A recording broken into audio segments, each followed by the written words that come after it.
Alright, so we are back. So what I've decided to do first is the frame was already put together and I kind of explained how to do it, so I'm sure you guys can figure it out. But I went ahead and mounted all the motors, and these motors are all in the same direction, so it didn't matter what order I put them in. And then I'm gonna see the length of the wires for my 4-in-1 board. The older Emax red bottoms could reach all the way up to here on the 200 millimeter frame, but it doesn't. So what I'm gonna have to do is I'm gonna have to size these to make sure they're about the right length, there's no extra slack, and then solder them together. So that's what I'm gonna do first. I'm gonna do all four, and then you also notice that this thing comes with some cables, and this is what you'll be using, right? So this connects in here, and what you get out of this is you get 6 wires. You'll get the ground and 5-volt, right? And then you will get your signal for motor 1. Now actually it's source 1, and then you get source 2 on the next to the white one, which is I think yellow. Yes, yellow. Source 2, then source 3, and then rounding out source 4. Now what that means is you gotta flip this over and look at the board. They're fine prints, but you can see in here it's going to say A1B B1 C1, A2 B2 C2, so on and so forth, A3, and then A4. So those are the sources. So if you, since it's 1 2 3 4 here, that means if I flip it around, this is the way I want to put it, it's going to be 1 2 3 4, as we know, and this is the front of the quad. We know that is incorrect.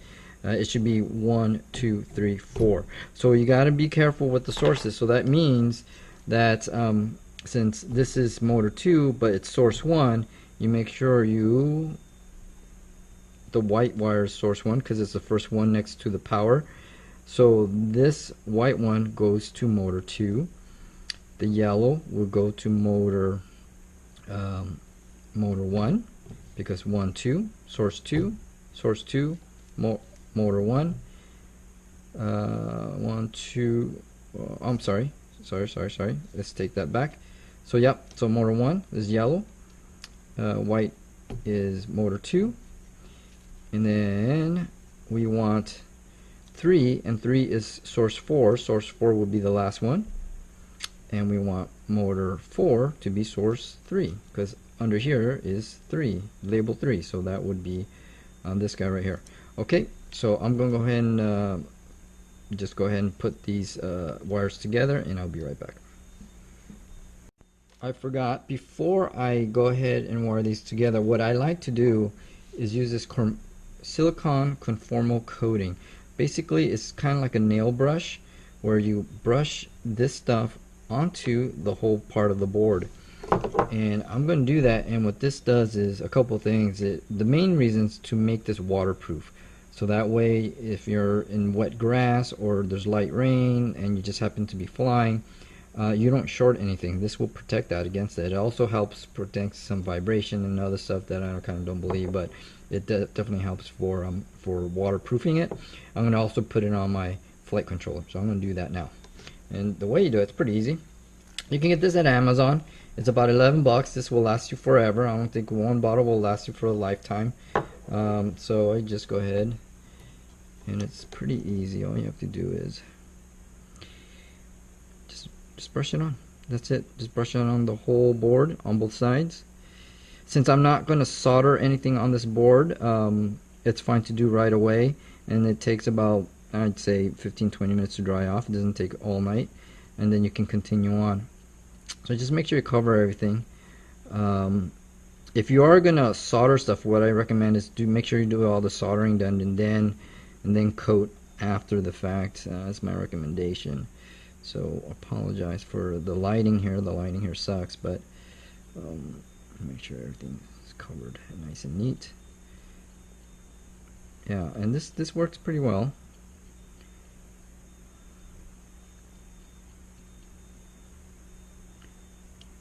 As you can see, I'm trying to be as thorough as possible.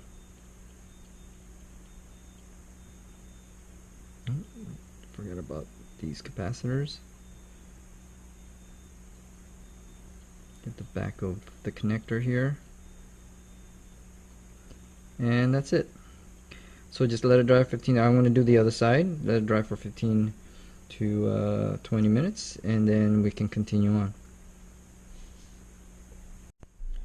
While I wait for the conformal to dry on the 4-in-1, I'm going to actually go ahead and just start putting it on the flight controller. And really those are the only two that you need to put the conformal on. I mean, you could probably put it on the VTX and things of that nature, but I don't do that stuff. It doesn't hurt not to do it, but it's up to you. Now, since I do still have to solder the flight controller, I'm just going to put it on the non-soldered parts that that way I can just make sure it dries out. It's already done ahead of time, and afterwards when I'm done soldering, there's just a little bit left of just kind of putting the conformal, and that's about it. But the F4 board, this Revo CC3D Revo F4 board, it's nice because actually you see that big chip, a lot of the functionality, a lot of the features is already built into that all in that one chip, so there's not much around. So I'm just going to do all the parts that's around it, and it's actually easier than the other boards because there's less components. Alright, so do that, and then again we do the other side. And I'm just gonna do the parts. Don't touch the parts where you still need to solder. And you should be good.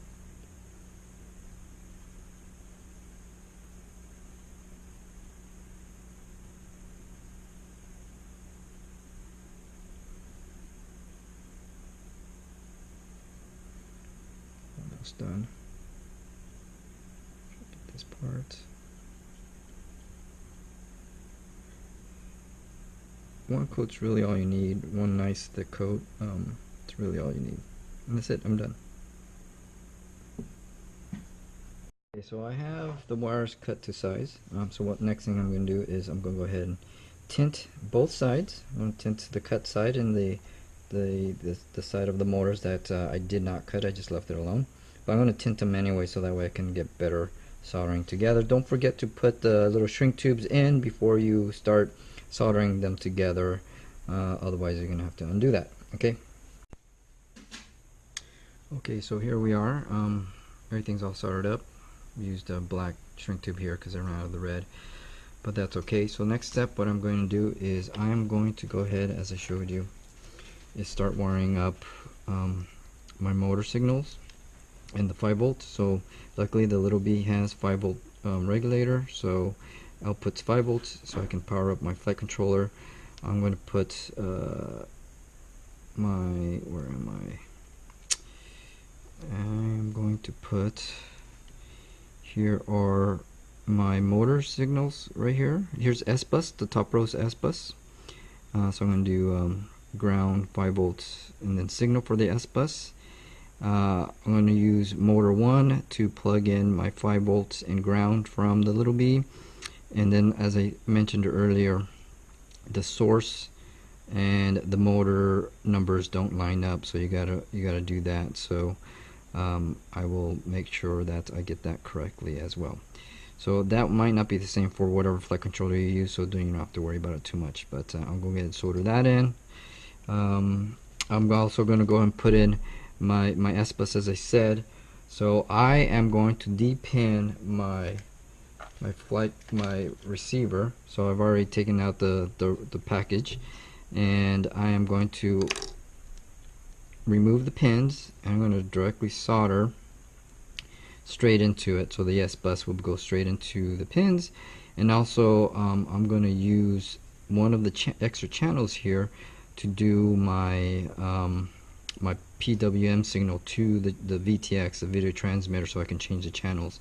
So I will show you how that's going to be done soon too. And that's it. So let me go ahead and wire up the motors and the XT60, and I'm also going to go ahead and make sure I have the wires for, these are the wires for the VTX. So I'm going to go ahead and tap off the battery. So VTX takes direct LiPo battery, so that's what I'm going to do.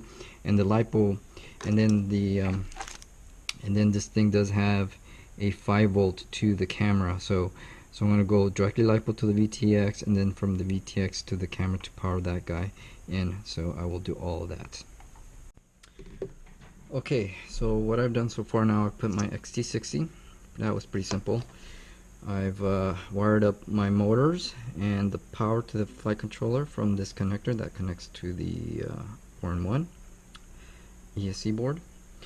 I went ahead and took out the pins for this receiver, FR Sky. Now I need this packaging just so I can see where the so you want to do the S bus. So really that relates to the top row, and that top row connects to this back row here, the inside. So I'm gonna go ahead and solder my S bus from here to the flight controller, and then we'll take it from there. Okay, so what I've done so far, and it's gonna get a little confusing, so I apologize. What I did was I took the VTX cable, I plugged the red and black wire directly to LiPo, so the same place as the XT60 leads.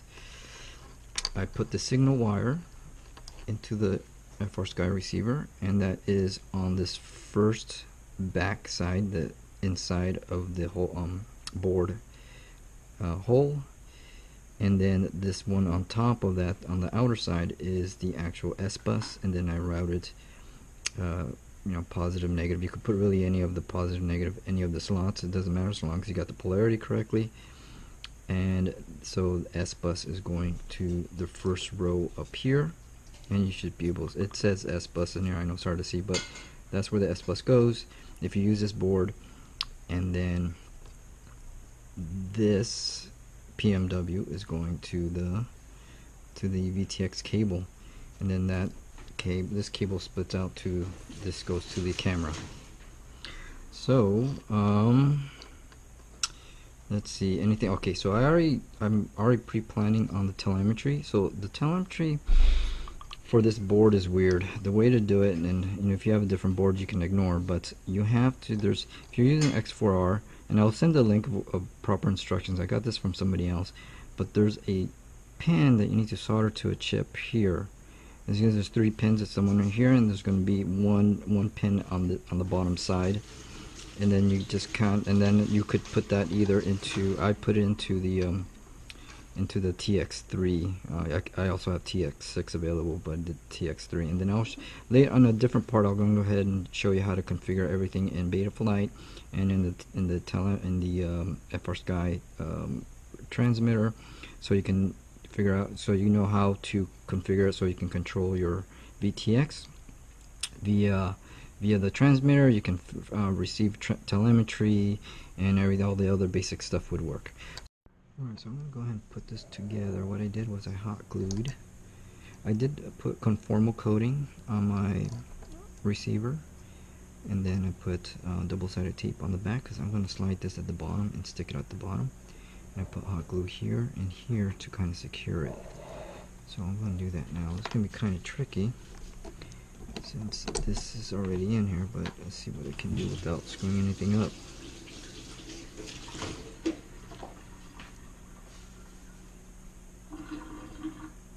Alright, oops. Let's get this tape out. Nope. Doesn't want to cooperate here. There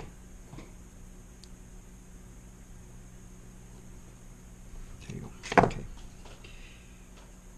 So I'm going to snake that in there, the antennas.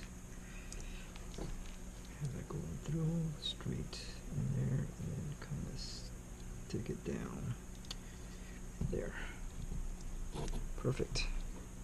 That worked out better. It was easier than I thought. So now I have the RX right in there. I did have to use slightly taller standoffs than what came with the package, the frame, so that way the it clears, it doesn't touch, the two boards don't touch each other, and that it comes down flush. There you go. So now I'm going to go ahead and put the rest of these standoffs on here. And I apologize guys if I'm skipping a lot of details, but I'll try to put text on the video for anything that I missed that I didn't show, but I'll at least point them out in the video. And then once these are on, we can don't forget I'm going to put these rubber O-rings on there. Put the rubber O-rings on here.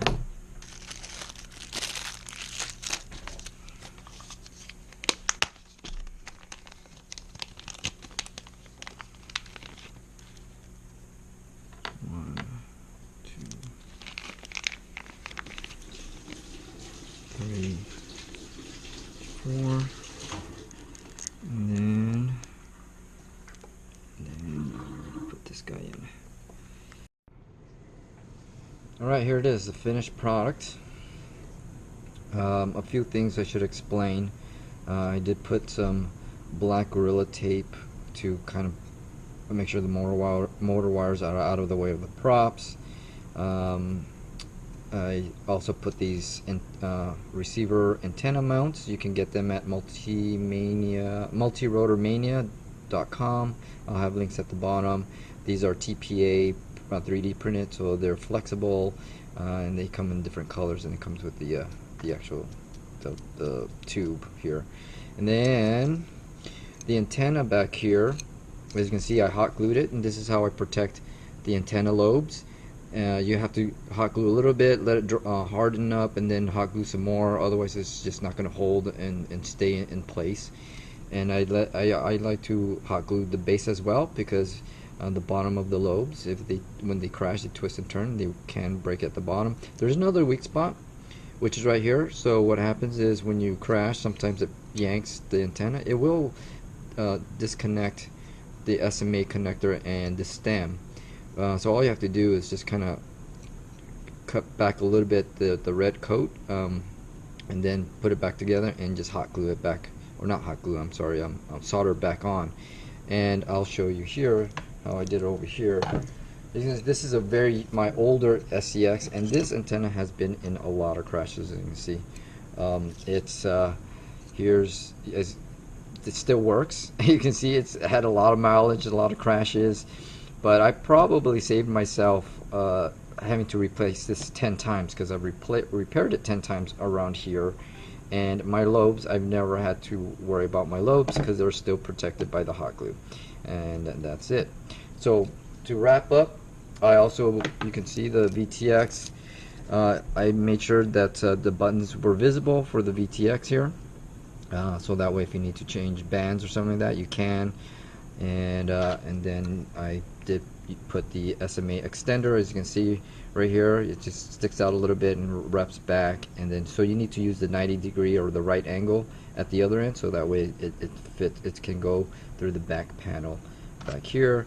It goes through the back panel of the SMA or the SCX, and yeah, and I used this 45-degree angle adapter to kind of help keep my antenna away from the props.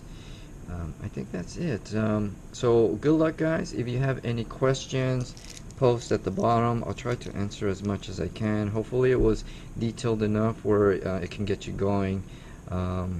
I am going to go ahead and show you the configuration in the next part 3, and I'll go over BL Heli. I'll go over a little bit of BL Heli, just upgrading your firmware to multi-shot, and also Betaflight, just the initial, what you need to do initially to get it up and running. I won't go through any detail of pit tuning or anything like that.